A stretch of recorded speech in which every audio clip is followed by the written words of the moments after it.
Welcome back. We're in episode 8. I've done a bit of purchasing already for this episode. I've gone out and I've purchased all of my downlights and the wiring for the lighting. So I'm just going to do a quick run through of what we're putting in the bus. After this little clip, I'm going to put up a picture of the test sample that I did a while back of the stain that's going to go on the roof. I've cut out a hole for one of the downlights and I've inserted it. I've currently got that hanging above me and we're going to test that out shortly, but first I'm going to show you the products. So as for the wiring, what we've decided to do is to keep it very simple, something that is just straightforward. Don't have to worry about getting anyone out to certify it. We've got three sets of 4. They're an outlet power chain. So I'm going to open it up and show you what it is. I just purchased this from Bunnings Warehouse, the local hardware we have here. So it's a power chain. So you've got single power points. You can buy them in double power points as well. And you've got 2 meters of wire between each. And you've got a set of 4 of them. And they've got their own individual switch. And they've got the plug that goes in the end. So the way we're going to wire this up is we're going to have 3 sets of 4 lights that can be turned on or off in the bus. So we'll have 4 towards the back, 4 in the middle, 4 at the front, so a total of 12 lights. And all of these switches will be set to on when they're installed in the roof. The downlights will plug directly into these, and then what we'll do is we'll control the actual on and off for the power for the lights from the end. We'll wire that into a normal wall switch. So that's pretty straightforward. We're going to try and wire up something of the sort until I found that they already sell this product. They only cost me $32 each, which I thought was worth it. So that's it for the power outlet chains. And these ones in specific are made by a company called Arlec, which is not a bad company. I've used a few of their products before. Okay. Now for the lighting. Yesterday I purchased the lighting from Beacon Lighting at the Penrith Homemaker Centre, and the lady there was very helpful and showed a bit of interest in the actual project itself. So between our two thoughts and ideas, we came up with the lighting that I'm about to show you. So it's a LED light. It's a low profile light as well. And the reason why we've got a low profile light is because I've only got 50 millimeters of clearance in the roof. So I needed something that was under 50 millimeters when it was flush inserted. These just so happen to be 38 millimeters. So I've got a little bit of play, which is always good when you're trying to install something like this. So let's open it up. So they come nicely packaged on the inside. Let's take them out. Wrapped in a bit of plastic, so I'll just undo this.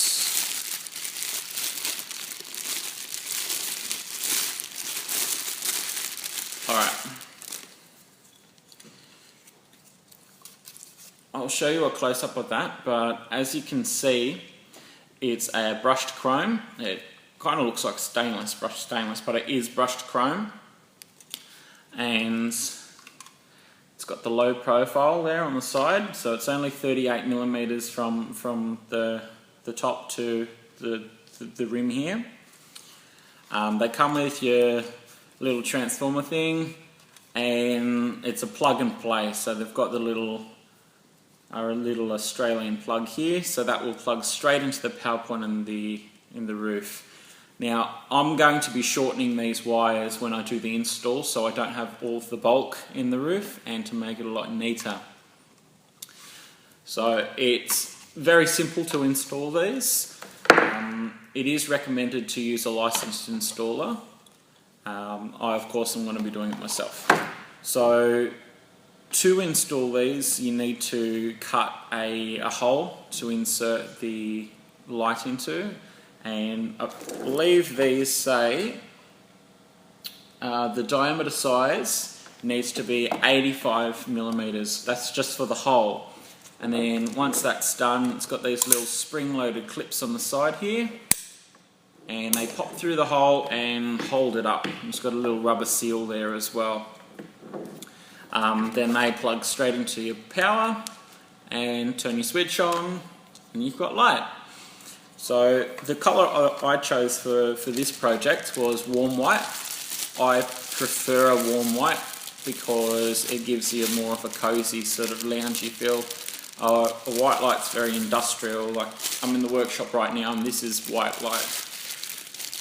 So what we're going to do is I'm going to stop the video for a second, run over, turn one switch off and turn the light on above me, and I'll be able to show you what this light looks like in its best form, because it is pitch black outside. So you'll be able to see a true representation of what the colour is like. I'll post up a picture of the box as well, so you can get any brand and details. And if you are in the area or around the area, do go and see Beacon Lighting, because they're very helpful there, and they've got a large range should you want something a little bit different. If you want something a bit more powerful, they've also got the 12 watt instead of just the 11 watt in the same range in the low profile. But for a build like this, low profile LED, you can't go wrong. Reason why I haven't chosen to go with a 12 or a 24 volt light just straight out was because then when I get back to the wiring, once I get the solar charger and the inverter and everything happening, I've got DC power when that's literally the only DC thing that I'm running. Everything else is AC. So I thought I'll keep it simple. I'll up the inverter and run everything off 240. So that's my thought. Let's hope it works. Anyway, let's get the light on and see what it looks like. Alright guys, you can see what the light looks like. The warm white's quite nice to be in. This is only one light, so we have got a few shadows. When we've got the 12 lights all hooked up, there's going to be sort of the light coming from all different angles, so you're going to limit your shadows. This is only, it's not, probably only about 1.2 meters off the table here, so it doesn't give you a true representation of the area that the light throws, but it does throw a 150 degree angle for these specific lights. Yep, 150. So they're going to be up probably about 1.8 meters, and they're going to be probably maybe about that far apart. We're going to have two of them sort of throwing each other in, and then next section in the bus, so on and so forth. It's quite comfortable, this coloured lighting. It's not going to be cold inside the bus. And when I say cold, I'm not talking about temperature, I'm talking about the ambience of it. White lights just give you they don't give you a comfortable feel. But each to their own. This is my bus, this is my preference. So that's it for now. We're going to move on forward into the bus and hopefully be able to start running the power outlets, and we'll try and get some lights up shortly. But the power outlets have to go in, and then I have to start all the wood before the lights go in, because otherwise they're going to have nothing to clip into. So we'll get this on a roll.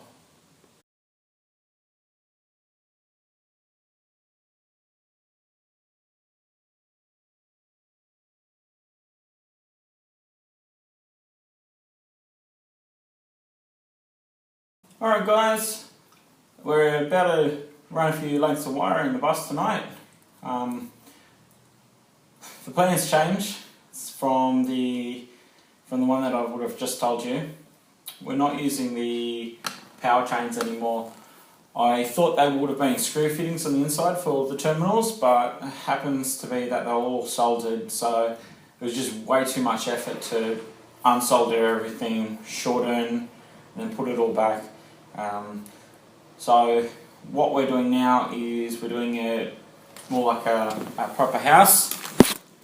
We've got a big roll of triple core lighting wire, a whole bunch of connectors, and a whole bunch of junction boxes. So we're going to run all the wiring. I've already drawn up a wiring plan, which I'll flash up for you in a second. We're going to have still the 3 sections with the lights. Going to run all the wiring, hopefully stick up the junction boxes, and just get everything ready so when the wood goes in and the holes are cut for the lights, and it's just a matter of screwing in a few connections and popping the lights up. So we're going to get started, and hopefully everything runs as smooth as I planned for it to be.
So I'm glad to say that we have lights now.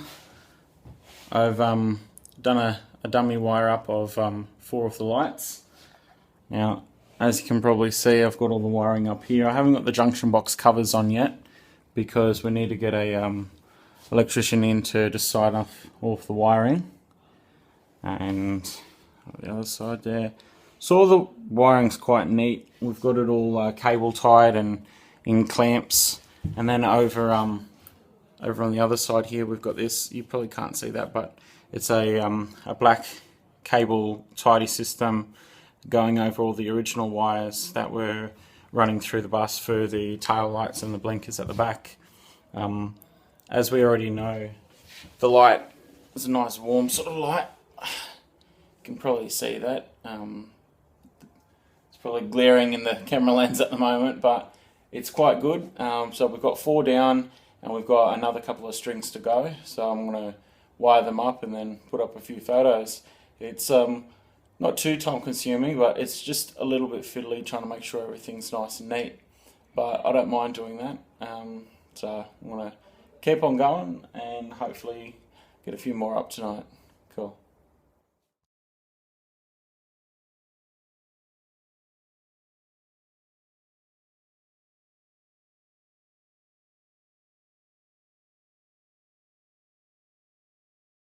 Well, that wasn't too bad. All the lights are in. You can see how warm and cosy it is on the inside here. So there ended up being 14 lights. I had to go and get another 2. There was a bit of a miscount. Wasn't too bad installing them all. I hadn't ever done any 240 volt wiring before, but it's pretty straightforward when you've got a bit of common sense. And I'll take you through a bit of a walkthrough of where everything goes and how I've wired up any switch wires. So I'll do that now, and then I'll have a bit of a close-up of some of the wiring so you can actually see what's happening. So we'll start at the back of the bus. So if you've been following my videos, as you know, this is the bedroom at the back, and we've got 4 lights in the bedroom, and I've got a switch coming down at the side near the wardrobe here. At the moment, all of the switches are connected. They're bridged with a little cap on the end, just for demonstration purposes, and until I get internal walls and actually get the switch panels. Then in the bathroom, we've got one light, which is central between the shower and the toilet, and yet another switch.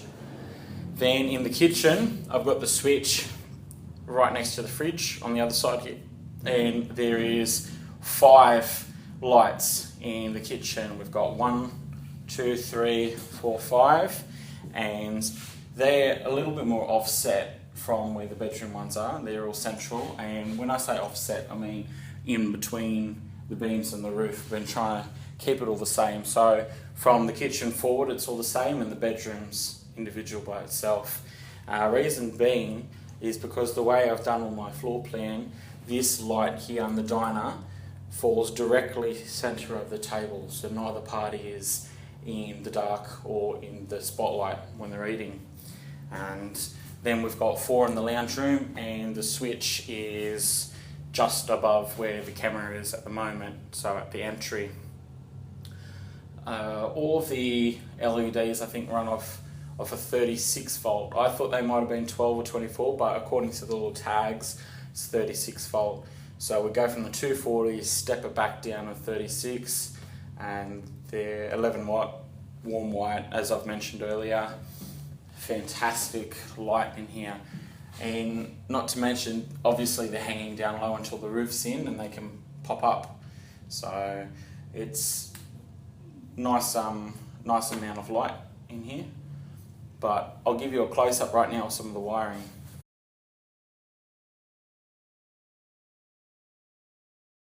Right guys, so here we have a bit of a close-up of my wiring. You can probably see just the short amount up to about there.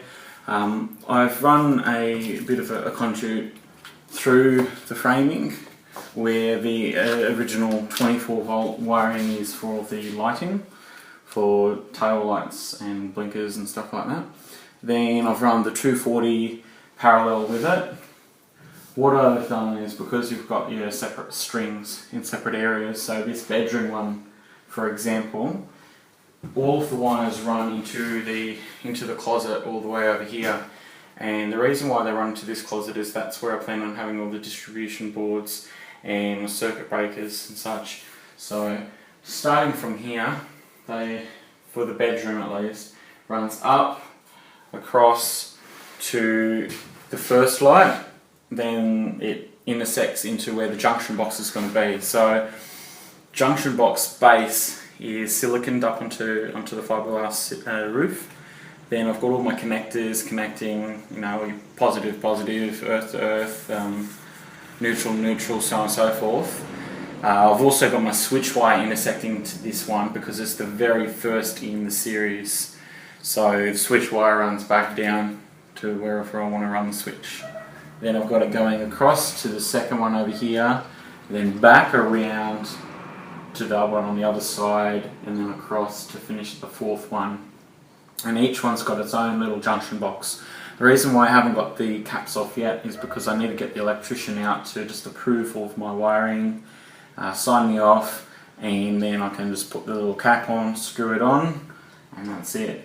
Now some of you might be wondering how I'm going to be putting the lights in the roof, because they're already attached, you know, like it's a solid cable all the way through, and it's too much effort to take off the transformer and unscrew all the connections and then try and screw it back in and pop it through the hole in the roof.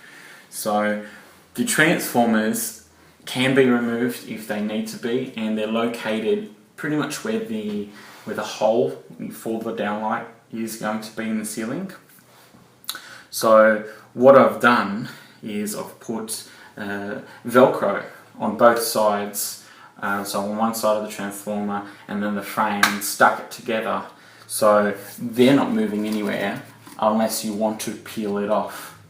So they're not screwed in permanently, they're not impossible to pull out, but they're not falling off. Then I've only done this one so far just for a demonstration purpose. I've cut the wire, and it uses an extremely fine gauge wire. I'll put a picture of how fine the wire is. But then I've used what's known as a Scotch lock. So that is a connector where you put two wires in, so your positive and positive, or your negative, negative, whatever it may be, in, and then it's got a blade going across, and then you pinch it with a pair of pliers, and the cap pushes down, and the blade intersects and cuts both wires, bridging it, joining them together and connecting. It's very quick, very simple, and very easy to use, and they're good for low voltage, which this is. And then I've done two connectors there, so your positive and your negative, and then I've slid over a piece of heat shrink and then heated that up. Now I have to cut that and take it off, but the reason why I've done it like this right now is just to make sure it works, which it does.